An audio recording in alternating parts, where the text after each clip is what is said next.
The 3:30 p.m. meeting of the Bakersfield City Council is now in session.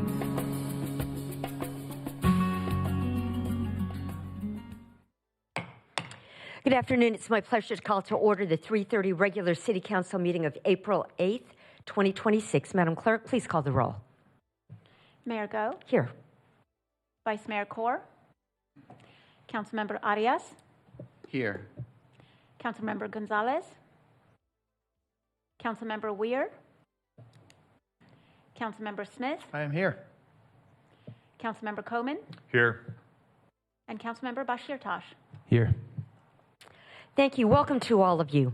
In keeping with the Council's resolution, public statements are received at different times depending on the item. I'll call on the City Clerk to call for public statements at the appropriate time. If you wish to make a public statement, please fill out a public speaker card and place it in the tray next to the speaker's podium.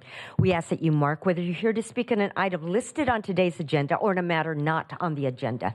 Speakers who do not identify a specific item will be presumed speakers for the non-agenda public statements. If you're here to speak on an item not listed on the meeting agenda, you'll be called first to speak. Statements are given a 2-minute time limit per speaker, 20 minutes total for all non-agenda item public statements. If you're here to speak on an item listed on the agenda, I'll call for you at the appropriate time. If public statements become disruptive and I have to clear the chambers to regain order of the meeting, you'll be called in one at a time to provide your public statement when your item is called. Everyone in attendance is expected to adhere to the rules of decorum established by resolution of the City Council.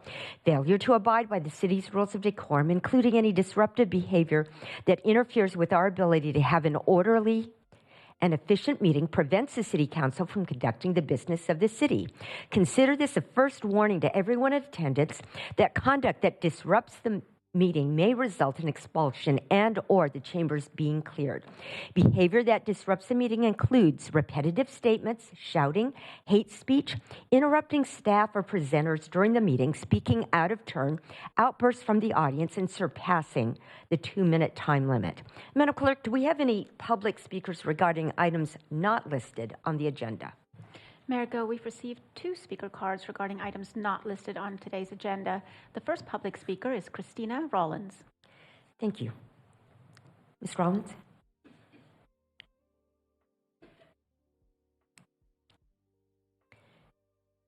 Welcome. Please introduce yourself. Good afternoon. My name is Christina Rollins, and I am here to address a serious public health concern involving kratom and its potent compound 7-hydroxymitragynine, also known as 7-OH. In October 2025, the California Department of Public Health issued a statewide warning about these products. Shortly after, the California Department of Alcoholic Beverage Control began visiting licensed retailers to educate them on the risks and enforce compliance. Since then, thousands of locations have been visited and millions of dollars worth of kratom and 7-OH products have been seized. In March 2026, Governor Newsom made it clear that products containing kratom or 7-OH are illegal to manufacture or sell in the state. Retailers were also formally notified in January that selling these products both in-store and online is unlawful under California Health and Safety Code 110555. Despite this, these products are still being sold in our community, often openly in smoke shops or more discreetly behind the counter or hidden away in a back room. I can personally attest to this and the negative side effects associated with these products, and I am willing to provide additional details privately if needed. I urge you to take action, follow up on prior notices, and enforce the law to remove these dangerous substances from our local businesses. Thank you. Thank you, Ms. Rollins. Next speaker, please. Charles Linenbrink.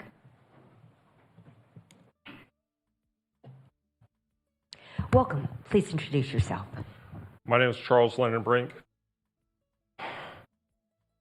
4 years ago, my wife was involved in a felony hit and run vehicle versus pedestrian. She was crossing the street in front of our house, and a bunch of young men were drag racing down our street, hit her. The police came out, took her statements, found the vehicle involved, and within a week closed the case out with no further investigation. We have had no resolve to this issue. To this day, we have a group in the neighborhood on small motorcycles. I've heard them referred to as pit bikes or fat cats with the small balloon tires. No headlights, no license plates. These are not street legal, racing up and down the street doing 40 to 45 miles an hour. I've repeatedly called the police department with zero response. I've asked for not only response, but officer contact. I have got nothing. Now, this Friday, April 10th, my property tax is due. I've been paying property tax with zero response from police or anything. If I'm going to pay my property tax, I expect some service. And if I don't get service, I would like a refund on my property tax.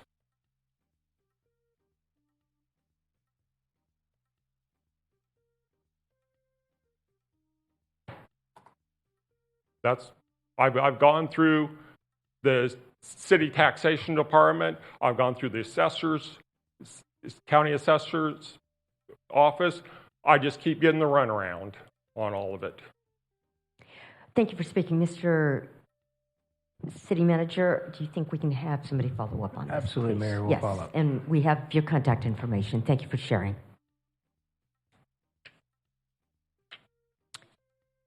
Madam Clerk, do we have any other speakers for this section?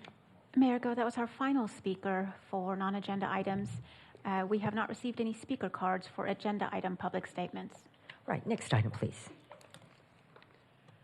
Appointments item 3A, one appointment at large to the Historic Preservation Commission set to expire on March 31st, 2029 due to the term expiration of Michael McCoy on March 31st, 2026. Two applications for appointment were received from Erica Kimmel and Mike McCoy. Thank you. I'd like to clarify the voting process for you. Council will vote electronically, and the city clerk will announce the results. Based on these results, the council will then make the appropriate motion regarding the appointment.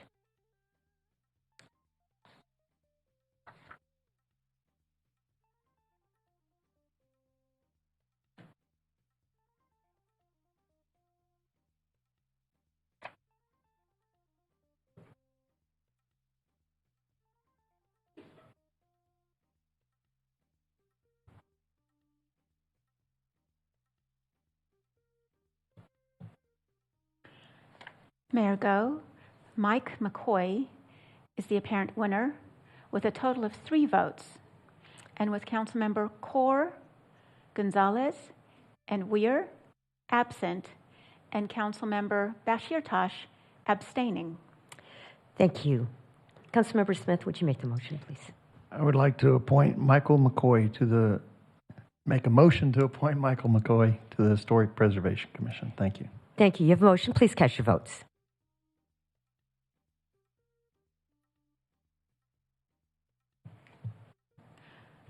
Motion is approved with Councilmembers Kaur, Gonzalez, and Weir absent.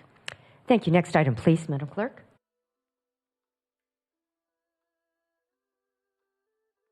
Appointments item 3B. 2 appointments to the Public Safety Vital City Services Measure Citizens Oversight Committee. Ward 1 set to expire December 16, 2026, and Ward 2 set to expire December 20, 2028, vacancies. Applications for appointment were received from Hovik Badurian, Tyler Klutz, Jesse Dhaliwal, Johnny Escobedo, Noe Garcia, Michael King, Jenny Curdy, Tihan Malik, Alyssa Reed, Gabrielle Uloa, and Tatiana Wilshie.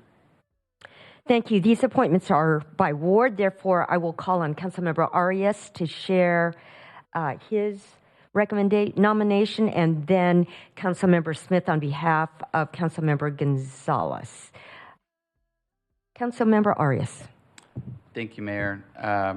What an incredible opportunity. If I could ask Mr. Noe Garcia to please stand so that he could be recognized. Tonight, I would like to make a motion or a nomination rather, that we nominate Mr. Noe Garcia to the Public Safety Vital Services Committee.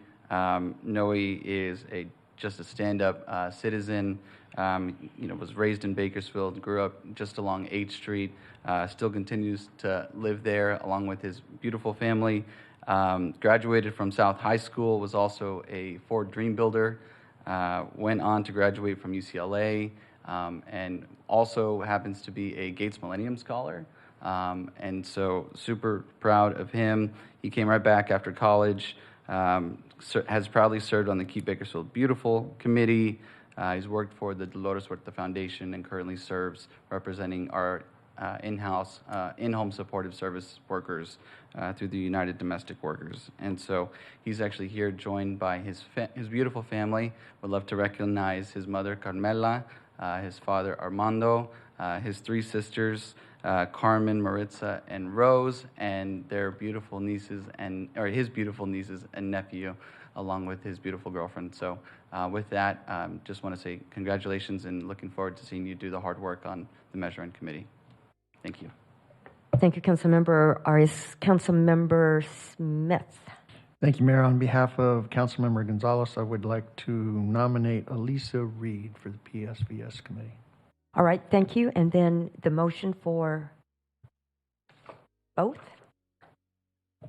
I will make the motion for both. You have a motion? Please cast your votes.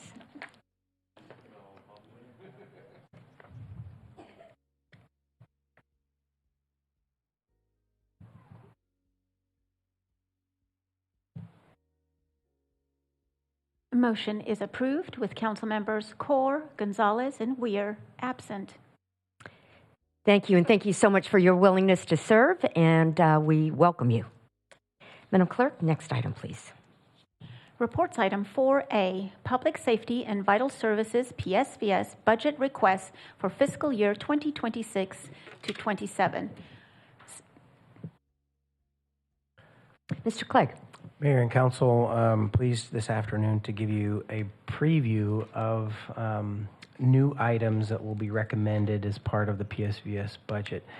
For clarity, thank you.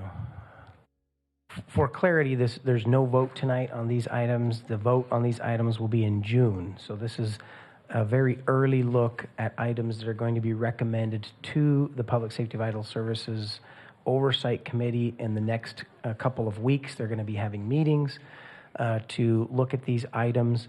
This is consistent. Several of these slides that you'll see are consistent with information that was shared with your council and publicly at our preliminary budget workshop a few weeks ago.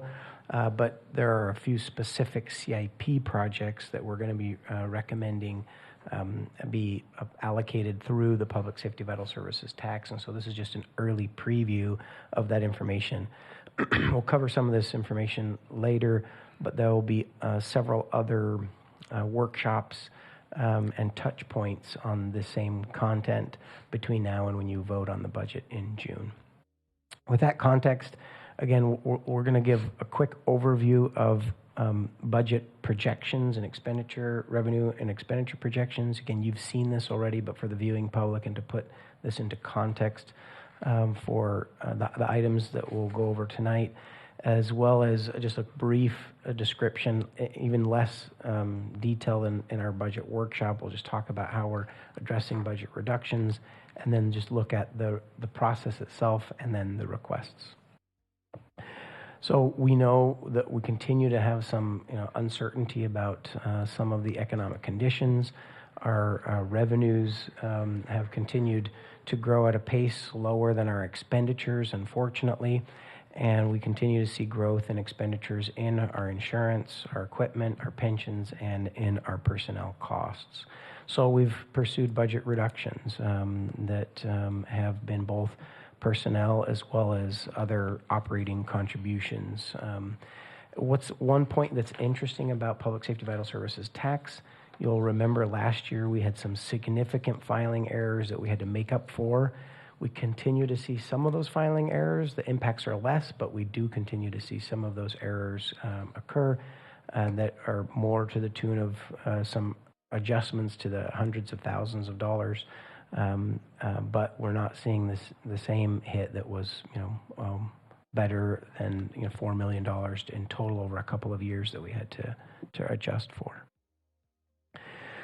Again, this is the same graph that you saw at your last workshop, but again, to put into context this topic and to demonstrate that we're still at about $100 million a year in tax revenues. We had that bump down last year because we had to make those adjustments, but with a modest 2%, a little higher, 2 to a little higher than 2% growth in revenues projected, we'll be back up at that very close to $100 million in tax revenue.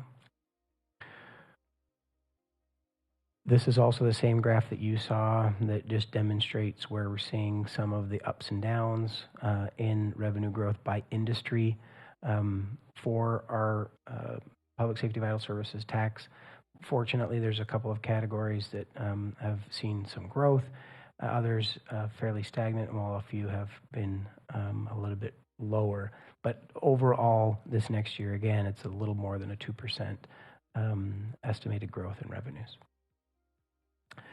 For expenditures, even though you will have noted there that we had $9 million in revenues, we have one-time savings in public safety vital services tax that will mean we have $117 million to work with in this coming year. Personnel expenditures will be at $62 million.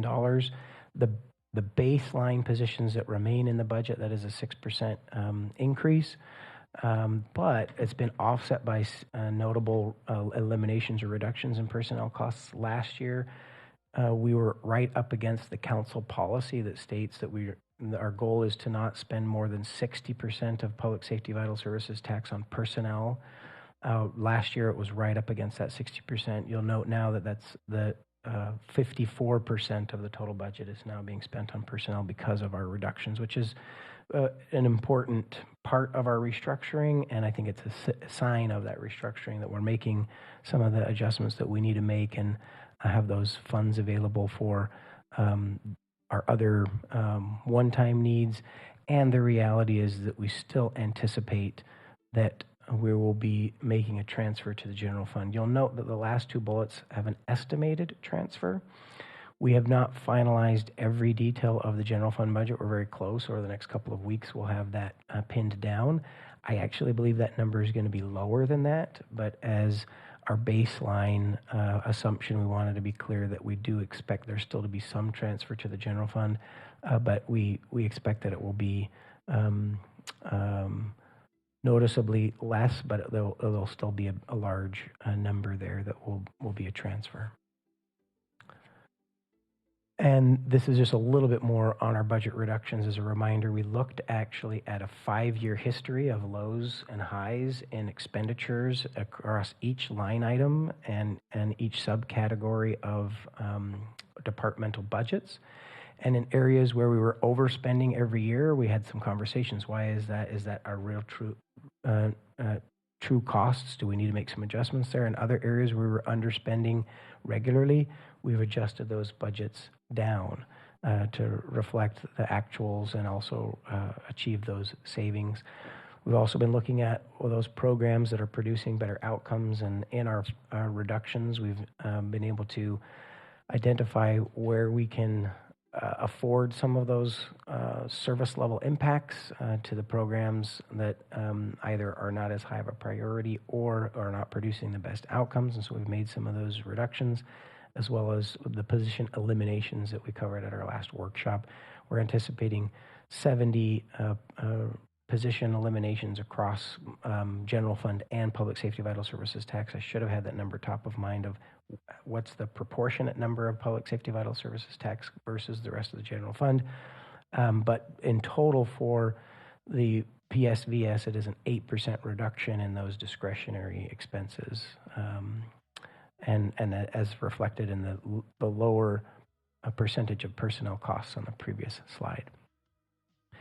So still a few steps forward. The next 2 weeks, we'll be meeting with the Oversight Committee. Then in April, we have our budget town hall meetings for the community to just learn more about how the budget works in that budget process. In May, we have 2 half-day city council budget workshops. We'll go in more detail of every department's budget, including the enterprise funds. And then your city council deliberation between May and June when the budget adoption will occur. Now we just go to 2 short slides of what we're recommending to the committee in the next 2 weeks.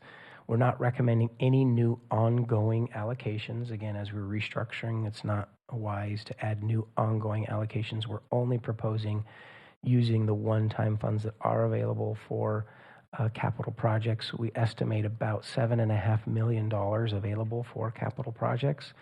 And we're approaching this the same as we did last year, where there are some projects that we view as either necessary or important deferred maintenance or recommended as staff. And then another list of projects where we won't have the funding to fund all of those projects, but council will have to make some decisions, somewhat like a menu of options of which of those projects to fund. Of course, council can determine some of the recommended projects to maybe be pushed over to the optional list and move some of the optionals up into the recommended list, and we can still make some projects contingent. I do recommend that when we get to the final budget adoption in June, we have some of our capital projects remain contingent as we have in prior years in the event that revenues don't come in as anticipated, and we can forego those projects just for that 1 year as we move forward. So to speak to each of these line items really quickly, we have been able to move forward with our very large radio replacement project. We're actually making good progress there. We're actually remediating tower sites. We've deployed the radios to the majority of our vehicles. We're working closely with the county still.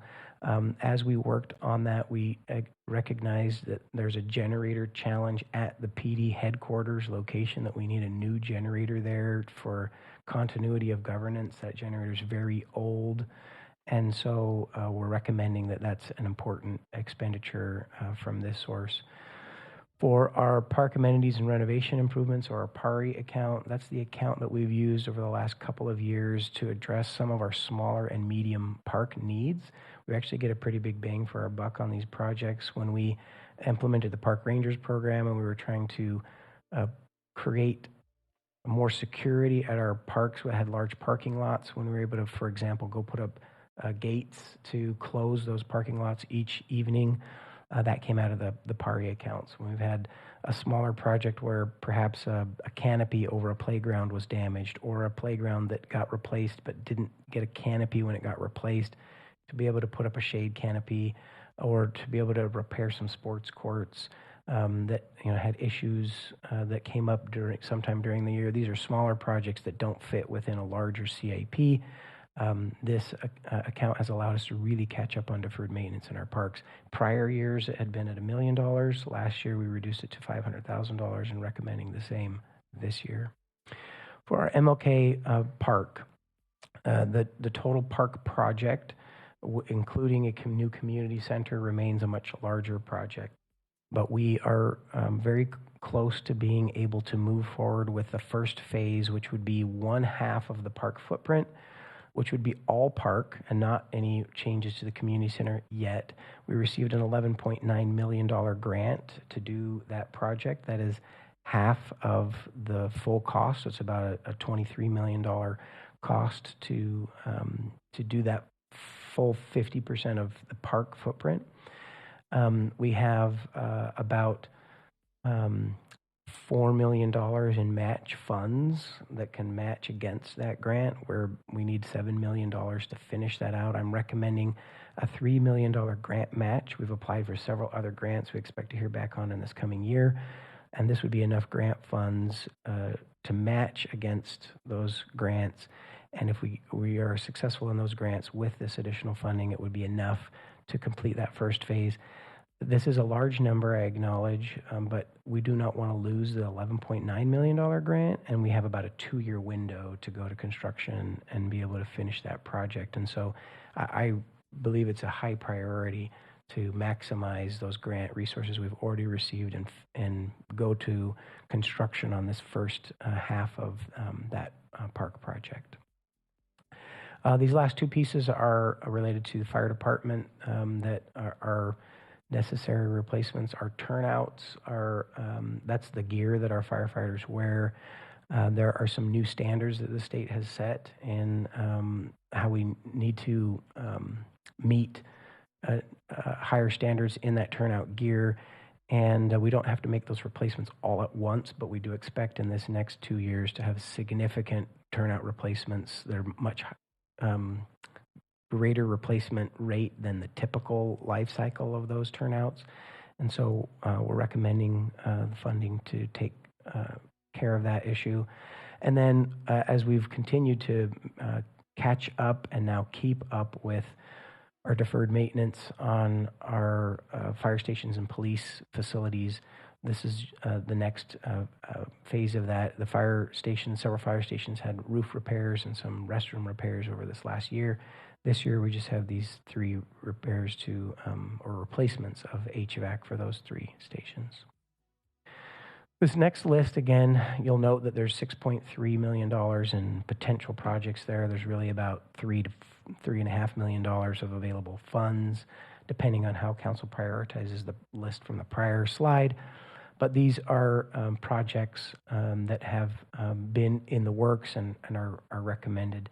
We've continued to place new street lights throughout the city. We've made a $1 million allocation over the last 5 years for that, and we continue to spend that down. We have many locations that have much improved lighting, but we still have significant gaps in several areas of the city for street lighting. And we have a list of requests and identified locations to put that street lighting in.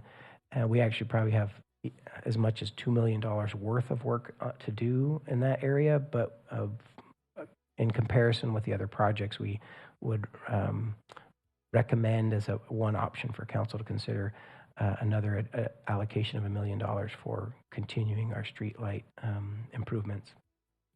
Beach Park Bridge, we set aside enough funding to do the environmental work on that project. This would be to go forward with the design work and get it to a point where it's ready to go and seek grants for its actual construction. Traffic calming improvements. In prior years, we've actually allocated either $1 million or $500,000 for ongoing traffic calming improvements. This last year, we primarily did that around schools. And it's actually paid very, very good dividends in improving traffic safety around schools. We have enough school work that we think even this $500,000 probably wouldn't address all school opportunities that we're trying to partner on with school districts. And actually, they've shown some willingness to put some skin in the game, and we're actually able to stretch our dollars farther. But this would be another good allocation to continue to make progress on that. But I would anticipate another couple years of funding to continue to get at as many calming and safety improvements around schools.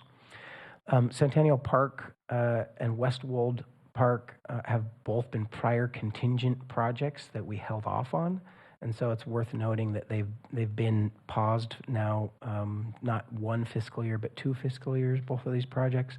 And they're in the replacement cycle for park and other playground equipment to be those that are most aged. And so we've put those back there for consideration for council.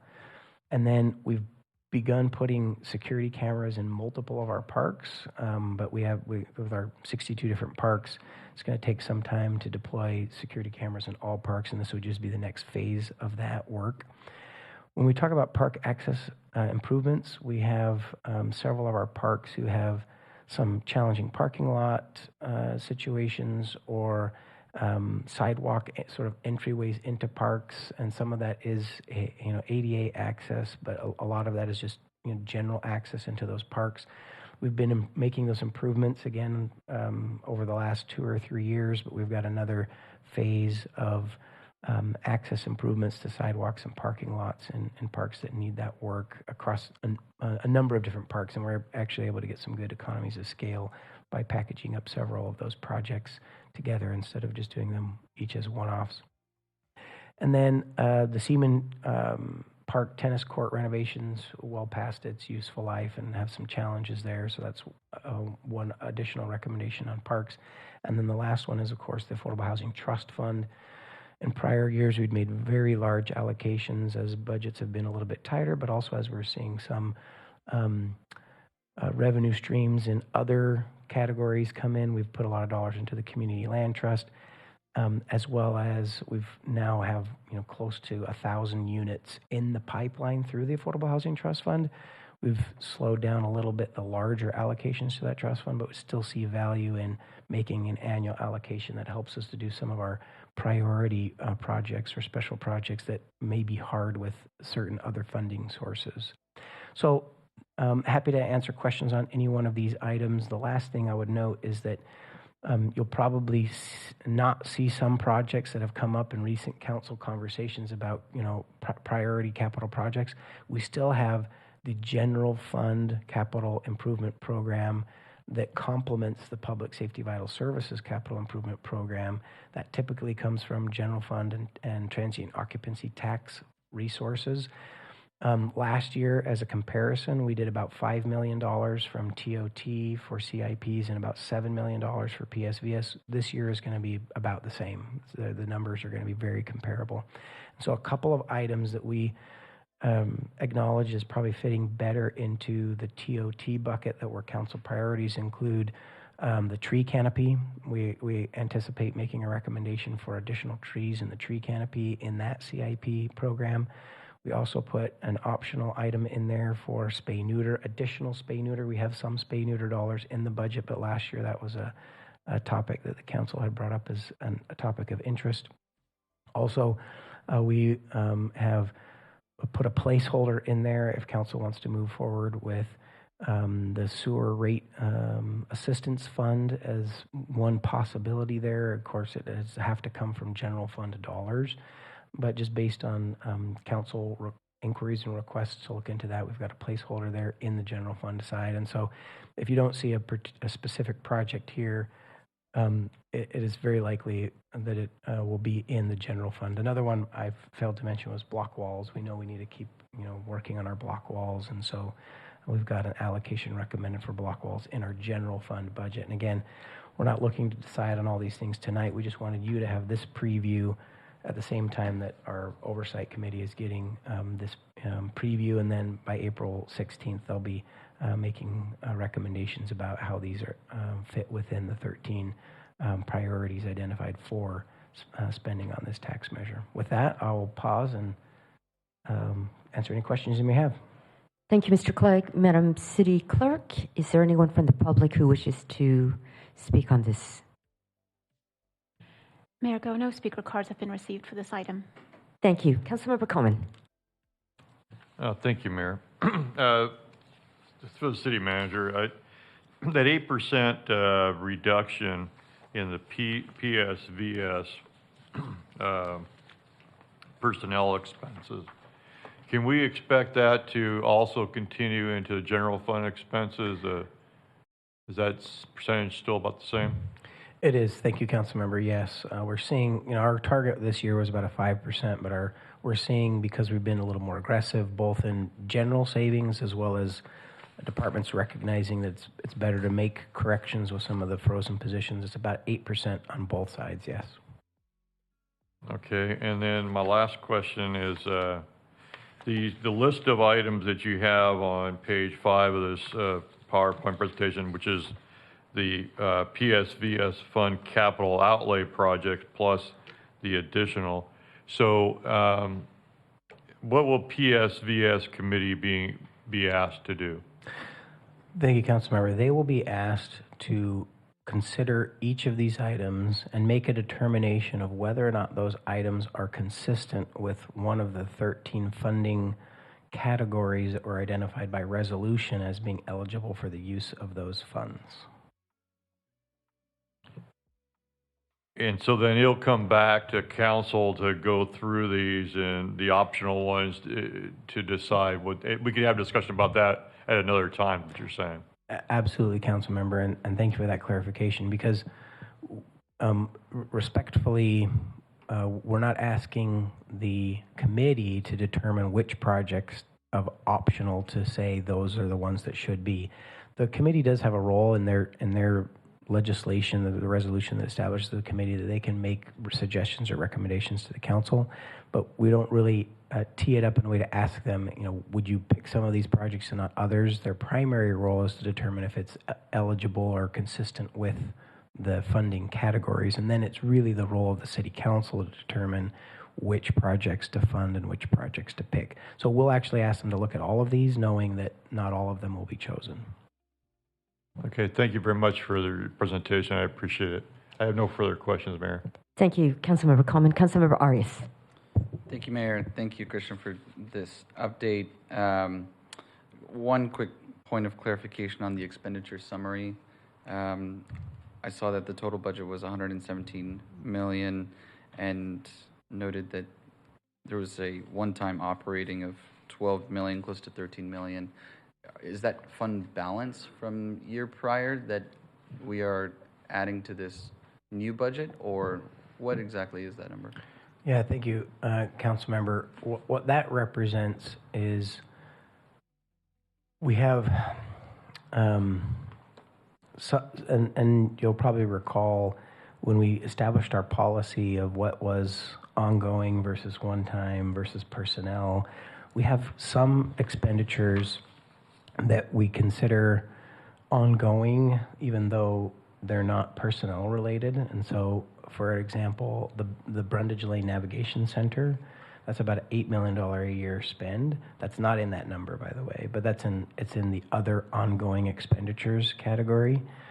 That's that number. But we have some other expenses that we consider them like contributions that have been repeat from prior years, that they really are one time, but they're more operating in nature. For example, we've made allocations to the urban property purchase line item, and that's probably not the best example because that's been significantly reduced in recent years, but that's the one that's coming to top of mind. We were putting aside about $1.2 million a year into the budget for that, but it was one of those types of categories that council could readily say, you know what, we're just not going to, if budget gets tight, we're going to pull that back. We're not going to fund that going forward.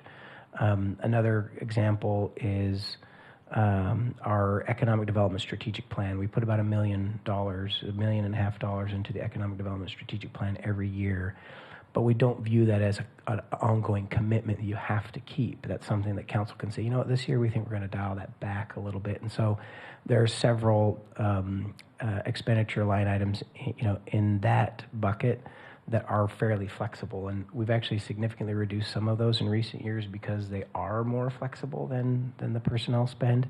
But we'll go through each of these categories when we do the department budgets in the May workshops to be clear about where those dollars sit. But big portions actually do sit in community development and economic development. And then there are some of those portions that actually do sit, for example, in the police department as well. Got it. So these are one-time operational expenses that have occurred in the past that have been either cut and or reduced that have amounted to this number. I will say yes, but this is not that doesn't represent a savings. That actually represents dollars that we would recommend still staying in the budget, but we do consider them still, they're operating, but they're not ongoing locked-in operating. But we are recommending that we do still keep those in the budget, actually. Got it. And then secondly, another clarifying question. So you showed in a previous slide that we were projecting in 2026 to 2027 close to 100 million, but the total budget for PSVS is 117. Can you clarify? Yes. How that happens? Yeah, absolutely, Councilmember. Thank you for that question. So I just went back to this slide really quickly to confirm you're correct. It's just less than $100 million projected in revenues. How we then come up with on this next slide where there's 117, that is fund balance from prior year end close and other one-time savings from capital projects that don't get completed and or are completed and have some leftovers. We have one-time monies. There's about $18 million in one-time monies that are available for use from PSVS. So that does allow us to do some of those capital projects as an example. Even though the revenues are at 100 million, we've got additional one-time monies to spend on capital projects. Got it. Thank you so much for that clarification. And then as it relates to the capital outlay projects, appreciate this list. I would agree with everything that's been recommended. Would love to get to some of the additional projects that I know that we've pushed off, but just so I understand your position and recommendation for those additional options, are you recommending that those be considered to be moved into the recommended bucket, or are these contingent projects that we should wait until we see what, PSVS brings in? That's a good question again, Councilmember. For clarity, I would also share that we received more potential project ideas from departments than are on this list. And so this was a narrowed list to say, we can't do all these projects, but I would say these are projects that I deem as worthy of council consideration to include in the budget, but you're not going to be able to pick all of them. You're going to be able to pick about $3 to $4 million worth of these projects, but it's giving council some discretion in prioritizing and picking which projects. We kicked out some projects that I said, and the whole budget team said, those just aren't the highest priority. We can wait another year or two on some of those improvements, or that just doesn't rank as high as some of these other needs. But these are all fairly worthy, but it's down to the policy decision of council of which of these rank amongst the highest within this list. Again, I would note, I commented earlier, toggling back to this prior slide of recommended, this is a staff recommendation. Council could say, you know what, we still think something on that optional list is more important than something on the recommended list. Policy call of the council as well. But really between the two lists, you're going to have about $7.5 million to pick from these projects on both lists, but not everything will make it. And we know that, but that's a council decision. Great. Thank you. Thank you, Councilmember Arias. I don't see any other requests to speak. I would move to receive and file. Thank you. You have a motion. Please cast your votes.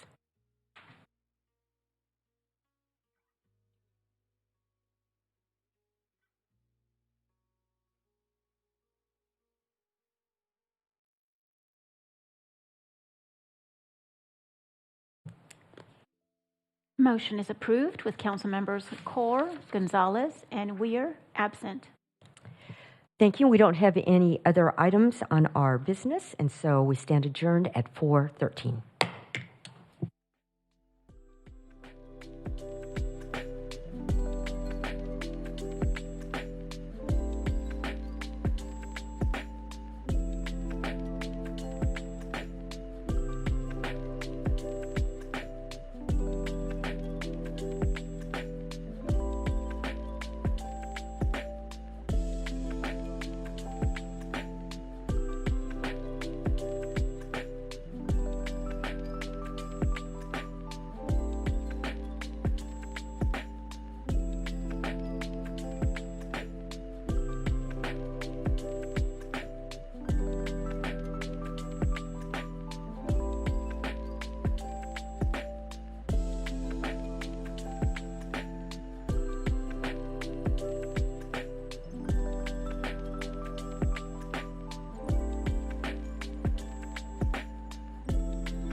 Welcome to the Bakersfield City Council meeting.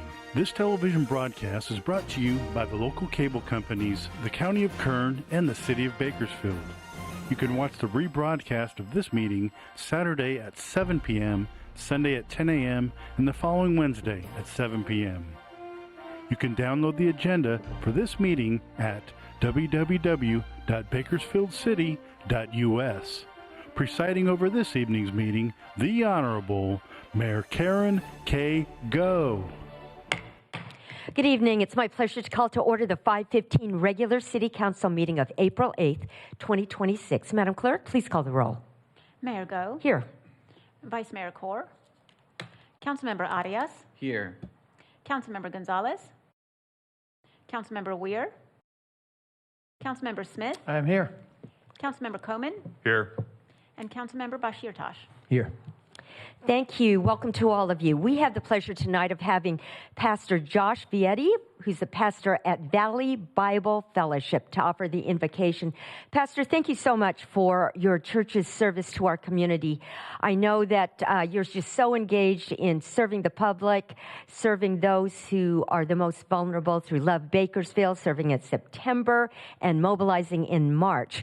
Following the invocation, we have the pleasure of having Hunter and Parker Hay, who are students at St. Francis Parish School. They're going to lead us in the pledge. Hunter is an 8th grader. He plays tennis. He is a black belt in Taekwondo. And Hunter will be attending Garces Memorial. Go Rams! Parker is a 6th grader. He's a Boy Scout, and he plays basketball and football. And he also has a black belt in Taekwondo. So watch out to all of you. Well, we have a lot of protection here tonight. So would you all please stand now for the invocation. Pastor? Thank you, Mayor Go, and thank you, Council. Appreciate everything that you guys do for the city. I was thinking about what to say, and I know that it has to be brief, and I'm glad that it is going to be, but wisdom comes from 3 different places. It comes from our experiences, it comes from what we learn, and I believe that it also comes from God. And in the book of James, it says that if we ask God for wisdom, that he will give it to us without reproach, without looking down upon us. And I know that you guys have a lot of wisdom. You guys have a lot of experience, a lot, there's a lot that you have done in this life, and we appreciate that. But I can't thank you guys enough for being the leaders of the city. My daughters are being raised here. I was raised here. My parents were raised here. And we are committed to this community, and so I appreciate that. So I'm just going to pray for wisdom, constructive conversation, and for God's blessing over this meeting and over this city. Father, we thank you for what you do in this town. God, I've seen so many miracles happen here. I've seen so many good things happen here, Lord, that can only be attributed to you. And so, Father, I pray that you would bless this city. And I pray that you bless it specifically tonight through our leaders, through the people who have stepped up to serve this community. And I pray for wisdom, for guidance. I pray for constructive criticism, Lord, or not constructive criticism, but for constructive conversation, Lord. And I pray, God, that you would just help us to make the best decisions that we possibly can for our city. Lord, I thank you once again for all the people that work hard in this city, and all those that are working hard literally right this moment. And so I just pray that you'd continue to bless this city and move in your name, I pray. Amen. Amen.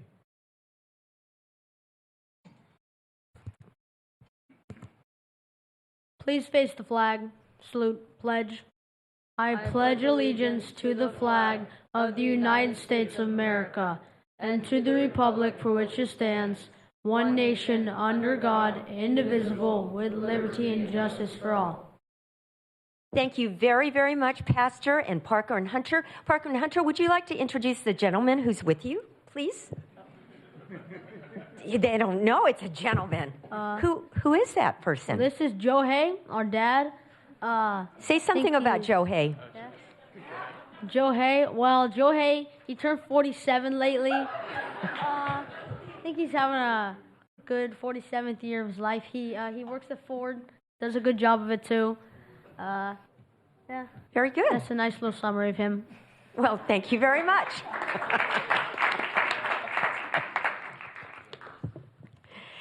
Here are a few guidelines to help our meeting run smoothly.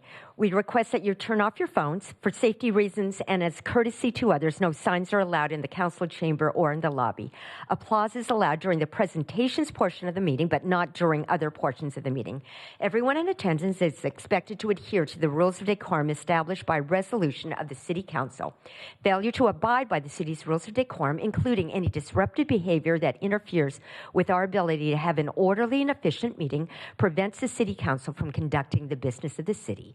Consider this a first warning to everyone in attendance that conduct that disrupts the meeting may result in expulsion and or the chambers being cleared. Behavior that disrupts the meeting includes repetitive statements, shouting, hate speech, interrupting staff or presenters during the meeting, speaking out of turn, and outbursts from the audience. Madam Clerk, next item, please. Presentations item 4A, proclamation to Yadira Vargas, Child and Family Services Facilitator, and Maribel Galvan, Prevention Service Facilitator for the Kern County Network for Children, declaring Child Abuse Prevention Month in Bakersfield during April 2026. Do you want to bring up everybody? Everybody who's a part of this team, come up. We have a lot of wonderful people who support our community.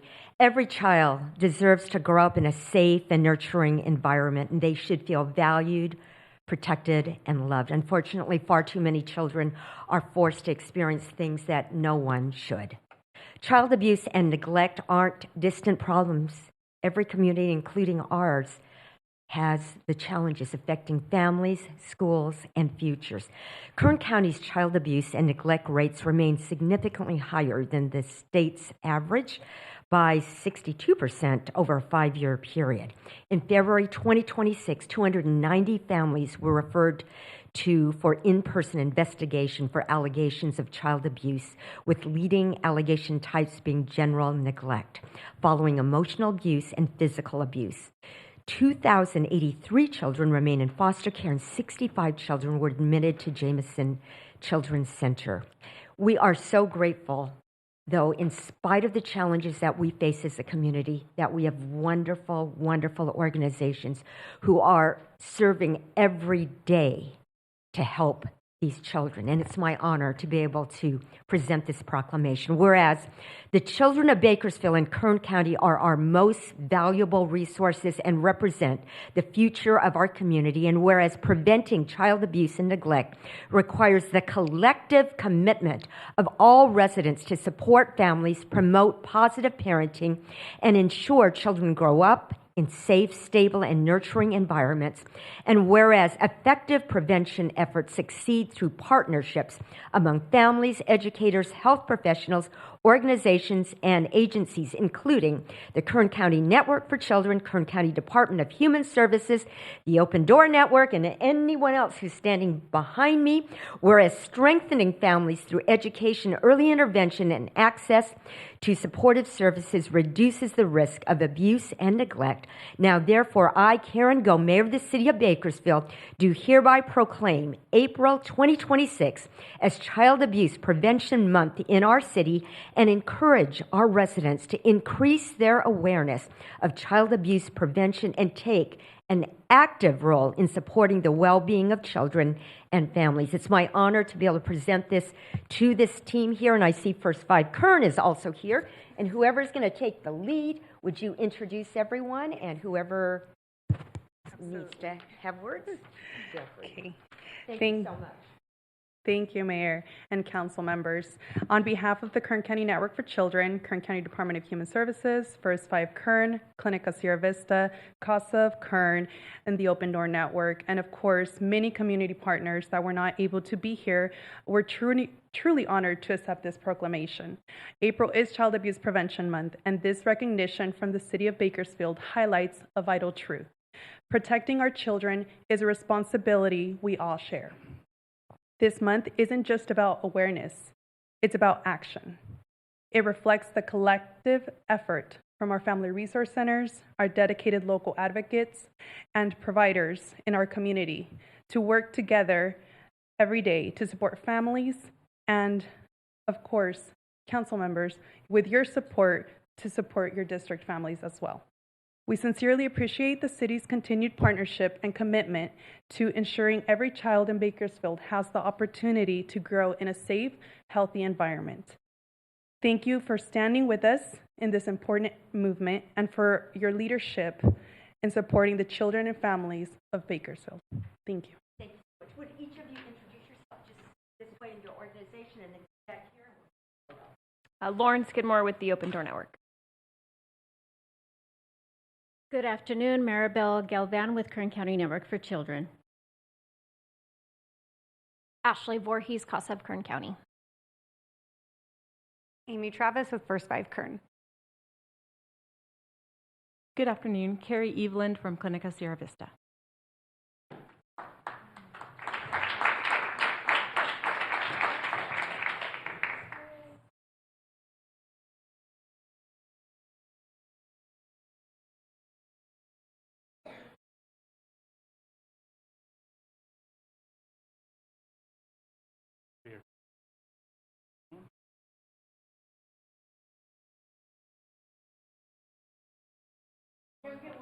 Yeah.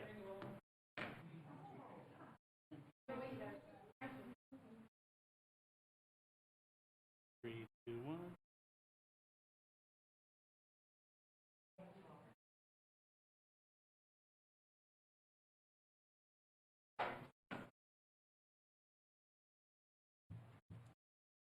Helpers with us. Noah. I make sure he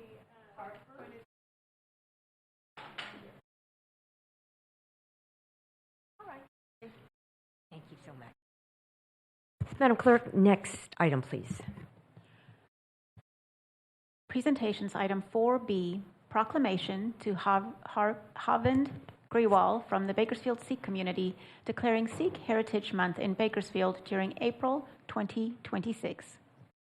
We're so blessed to have a vibrant Sikh community, people who are hardworking, committed to our community, ranging from agriculture to medical professionals, truck drivers, business owners, and then we have our young people who are active and pursuing their education and getting 4.8 GPAs, sort of something like that. But we really appreciate the strength that our Sikh community brings to Bakersfield, and it's my honor to be able to celebrate this month.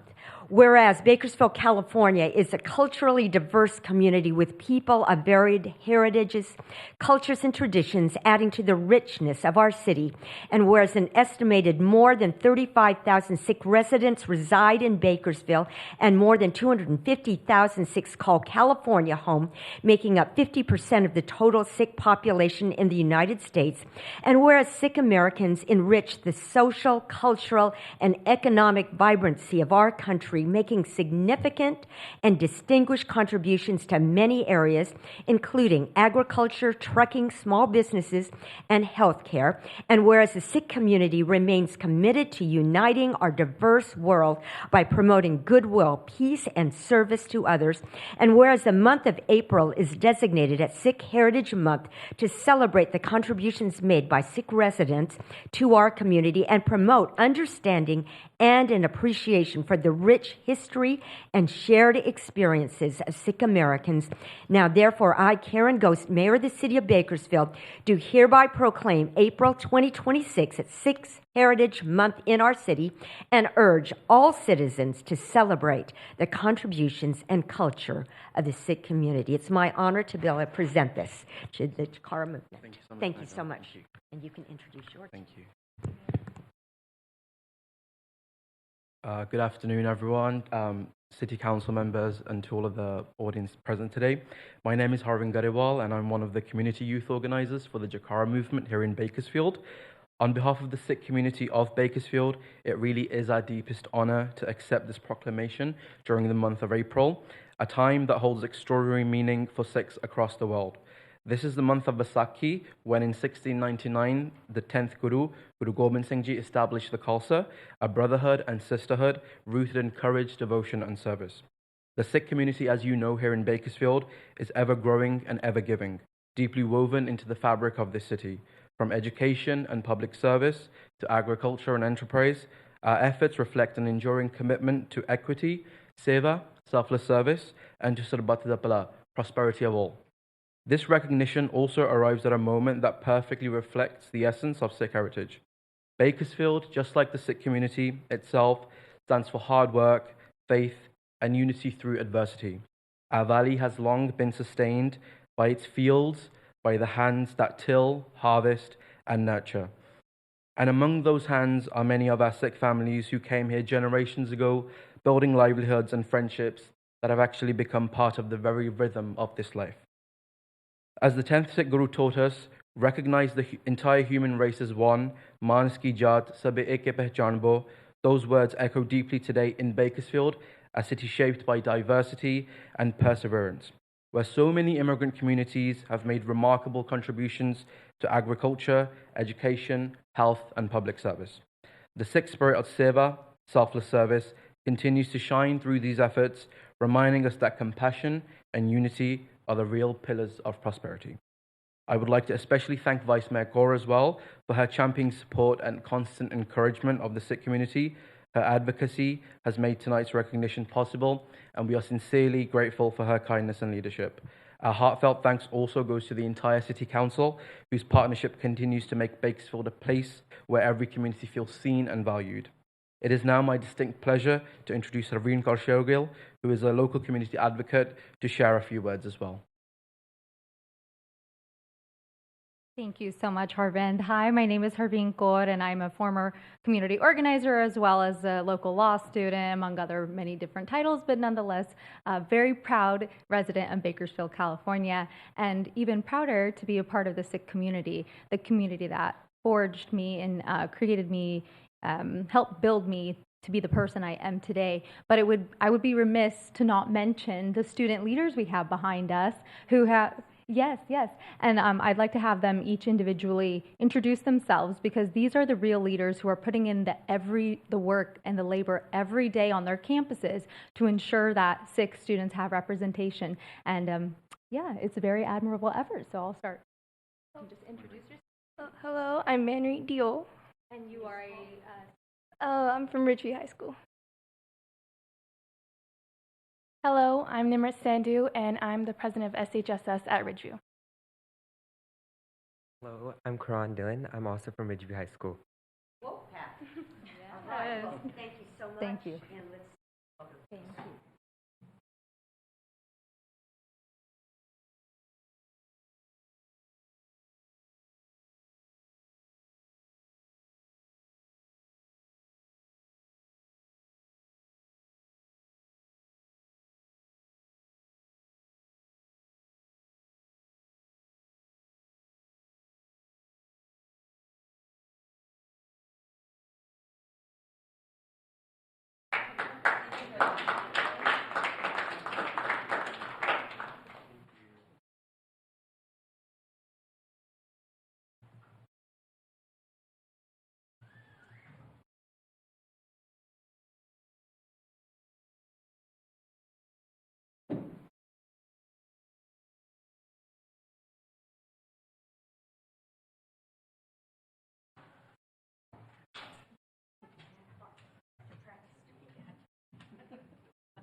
In the wrong spot. The mayor needs to take lessons on putting that little thing in. Thank you to all of you. Mayor, Madam Clerk, next item, please. Public statements.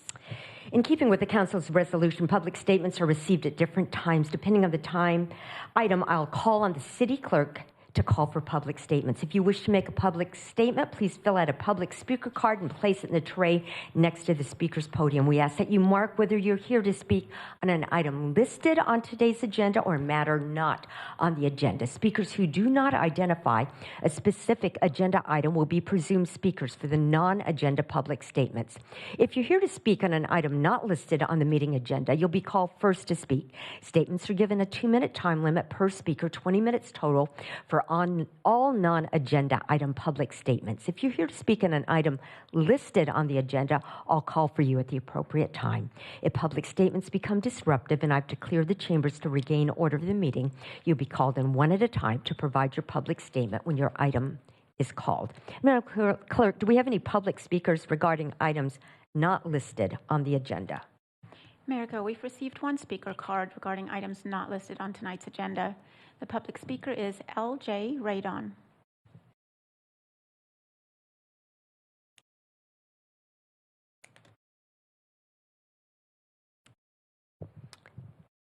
Welcome. Please introduce yourself. Nice to see you. Good evening, Madam Mayor and City Council members. I'm L.J. Radon. I'm the owner publisher of Kern County Family Magazine, which has proudly served families in Bakersfield and Kern County for over 30 years. One of the ways we do support local families is by hosting our annual summer camp and adventure fair. It's a free community event that connects parents with camps, educational programs, and family-serving organizations all in one place. It's happening this Saturday, April 11th, from 10 to 2 p.m. at Westside Church of Christ, and that's located on Stockdale Highway and Del Rio.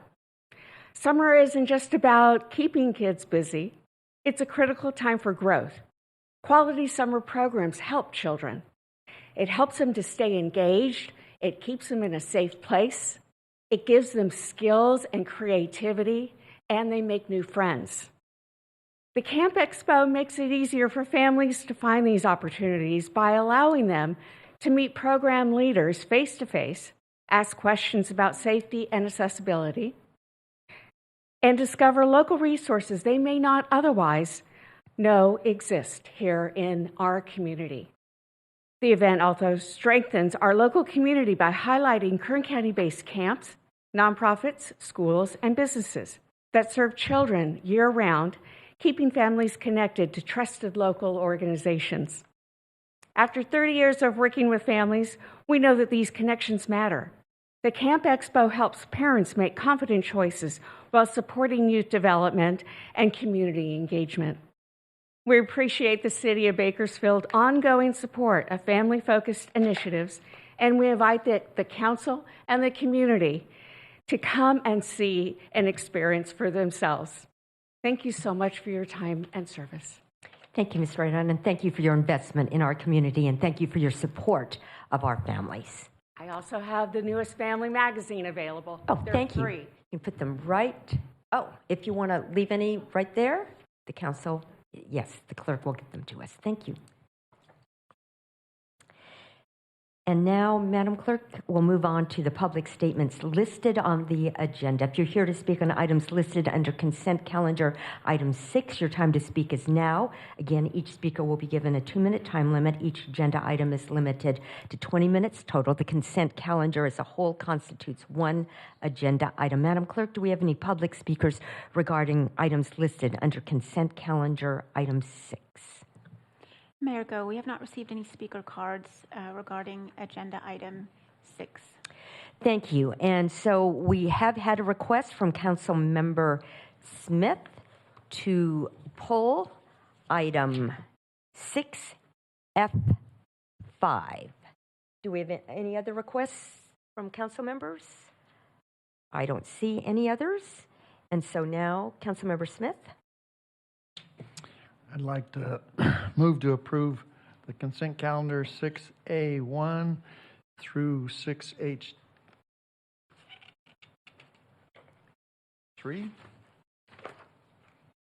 Yes, that's Accepting great. there from 6F5. Mayor Go, may I make an announcement, please? Yes, please. A staff memorandum was provided regarding item 6H3, transmitting the audit and financial reports. Thank you. Anything else on there? You have a motion. Please cast your votes.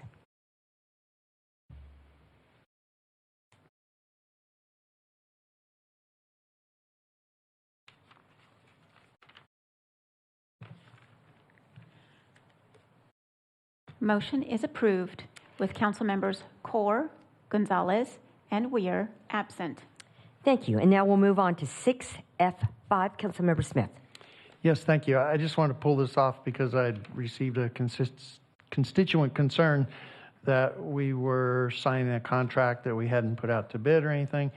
And actually, I think it's not that. It's something better, but I would also state that this is a contract for maintenance, mostly in Ward 4, and we often want to replace city employees with maintenance and contracts, and this has been a successful one for some time now. So I'd like the city manager's office to kind of explain what this is. Yes, thank you, Councilmember Smith. For the record, Assistant City Manager Rick Anthony filling in for Christian Clegg today. This particular item is, first of all, not about tree maintenance, so let's get that squared away quickly. It is only about streetscapes maintenance, and we did have 1 year to renew this agreement. Staff feels that they are very satisfied with the work, and also that we would not get a better price if we put it out to bid. But I believe after this particular year, we'll go out for another rebid. Thank you. And with that, I'll move to approve item 6F5. Thank you. You have a motion. Please cast your votes.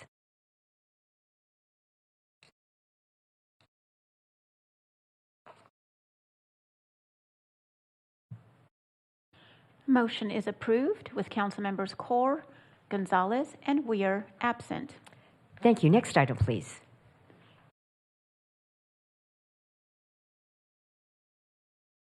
Council and mayor's statements.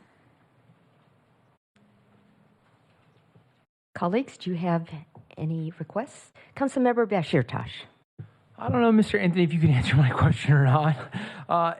Do you know, I looked for the presentation that we saw for the PSVS meeting, or the budget, the overview that we went over since Friday, but I didn't see that the PowerPoint was attached to the agenda. Did I miss something? Was it my error, or was it just... I thought the PowerPoint was going to be filled in later, so we didn't have it. We didn't have it today. Oh, okay. But it will be presented at PSV committee tomorrow, and I think you'll have a copy of it by tomorrow.